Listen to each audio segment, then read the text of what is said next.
Hi, it's Trisha Hope with Just the Tweets. Fresh back from a rally in Fayetteville, North Carolina. Actually, I guess it's been a week already. We missed the New Mexico rally, unfortunately. We're in the DC area, and driving to New Mexico was just going to be kind of out of the question when we have an event coming up in DC next week. So we had to miss the New Mexico rally, which made me sad because I lived in New Mexico for a period of time and I love it. So I know that it would have been a really incredible event. But anyway, when we were in North Carolina, we had a great rally. It was the first rally I've ever been to on my own. Drove there by myself. It was only like 5 hours from the Baltimore area, so it was a quick drive, and met some great people. The pastor at a church right next to the venue allowed us to park in his parking lot, and some of the vendors who sell Trump t-shirts and hats and things helped the pastor set up a situation where he could charge for parking. He was trying to earn enough money to purchase an ice machine, and these vendors really kind of put their whole rally on hold and helped him, and they were able to get enough money to purchase an ice machine and probably a few other things because they did a great job. So it was cool, and the pastor was wonderful, Pastor Laverne Hayden. And he was great to us, and we really appreciated it. And I think I made a new friend, so that's always cool. The rally itself was wonderful. It was a little different. It was a little smaller venue. It was the night before the election, the special election in North Carolina, so it was a really important rally and a very successful rally because both people that President Trump went there to support won their elections, and that was a really big deal and unexpected by, of course, the media, but not really all that unexpected by us that know what's happening on the ground. So it was cool and it was successful, and I'm really glad that we went. While I was waiting outside, I met a gentleman by the name of George Fernandez. He was holding a really large sign that said his mother was killed by an illegal alien and he was seeking justice. There was lots of media there. I know RSBN spoke to him, and I'm thankful for that. But the mainstream media kind of avoided him, and I noticed that and decided to go up and ask one of the NBC producers who was there, stationed, set up just maybe 25-30 feet from where this young man was standing with his huge sign. And I asked her, I said, don't you think it's a good idea if you speak to this man? Have you seen his sign? And she kind of blew me off. And so I thought, well, you know what, I'm going to do what they do. I'm going to film them. So I stood there and I filmed her, and I watched that they did not film him.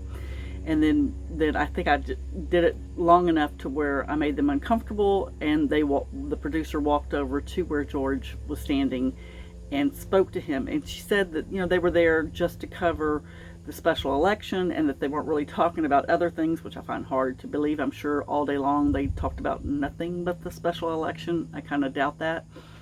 But anyway, on video, I captured that she told George she would follow up with him, and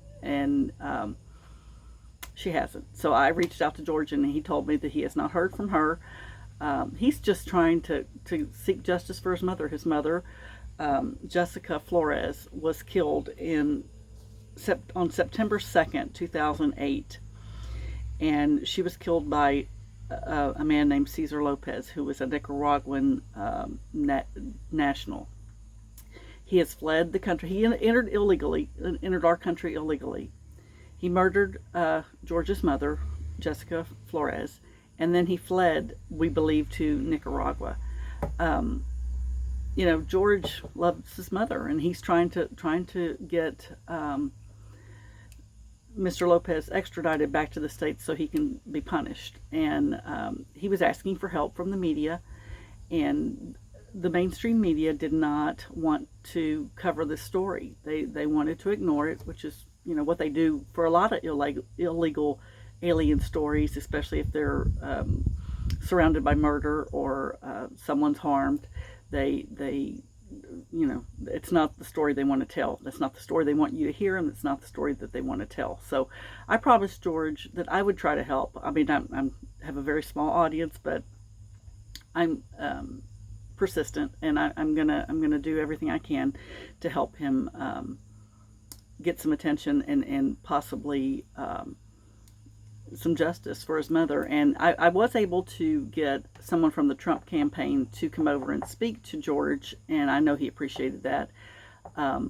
So that has been accomplished. So we're going to follow this, and I am actually seeking to try to find out who the producer was, what her name is, that did come over and speak to George and promised him that she would follow up. So I'm going to move this. I know it's not technically correct, but I'm going to take my camera and I'm going to show you a picture of her because I don't know how to do it in any other way, but I'd like help in locating this woman. I know she works for NBC, and I'm pretty sure she's a producer, but I'd love to have her name.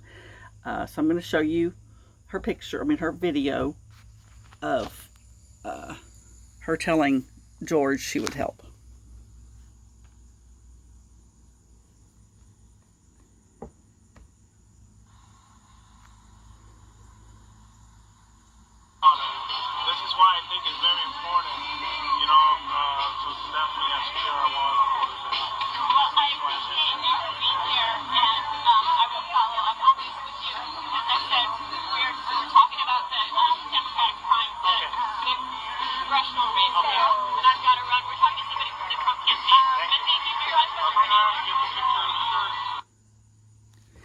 So that was her telling George that he would follow up with her.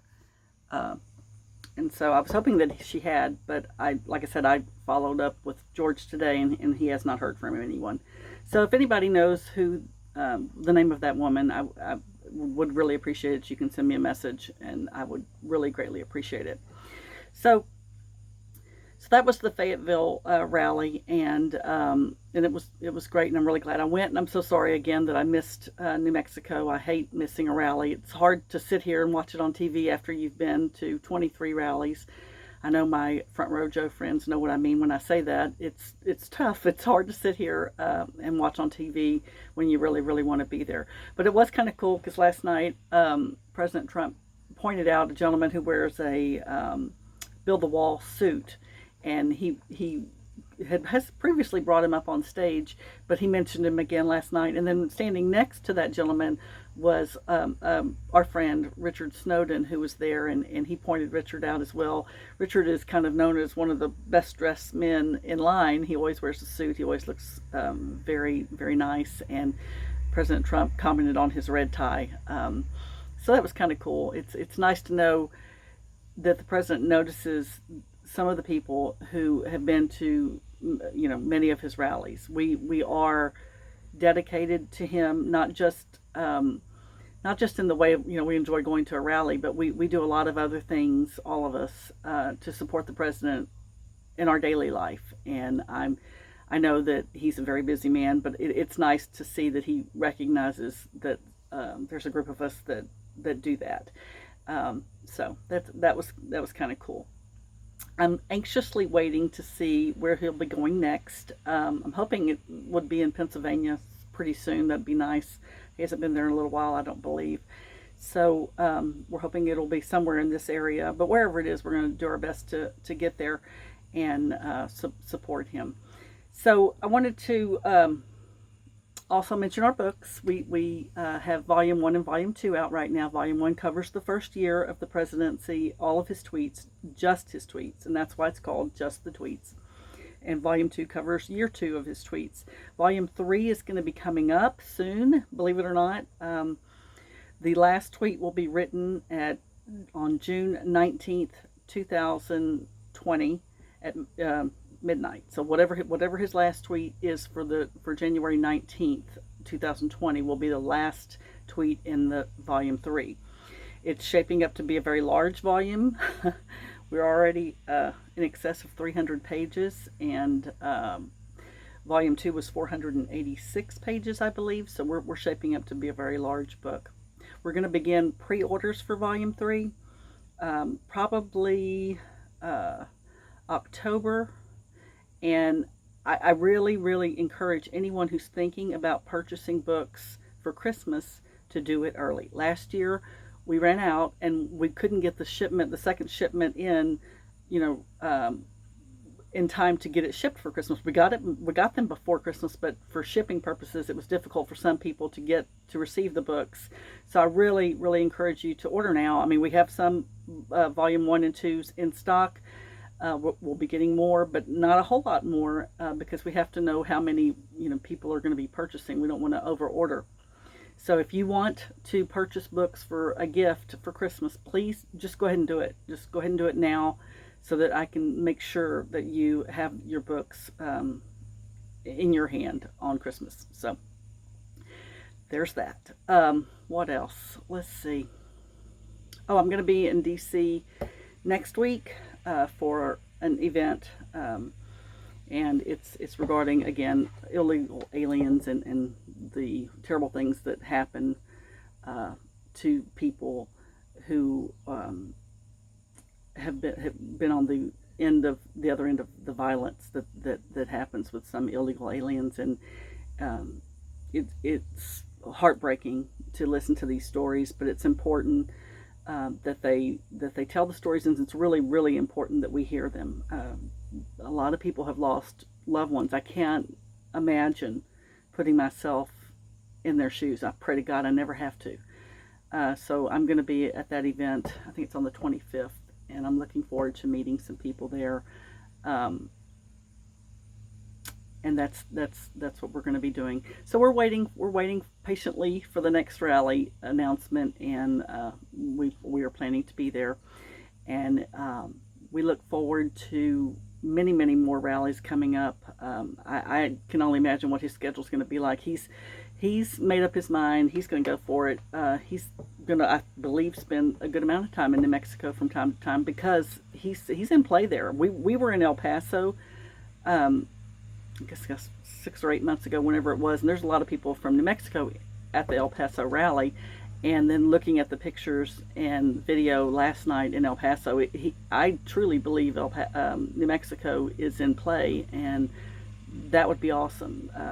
New Mexico is an incredible state. I'd love to see it go red, and I think it can happen. So I'm really proud of President Trump for taking that step. A lot of people tell him, though it can't be done, but he wasn't supposed to win either. So I'm really thankful that he has that strength and moves forward and works really hard to do things that other people just would not even try to do. So that's going to be it for this little clip. Again, please order your books at justthetweets.com, and order early for Christmas. And I look forward to talking to y'all more again soon.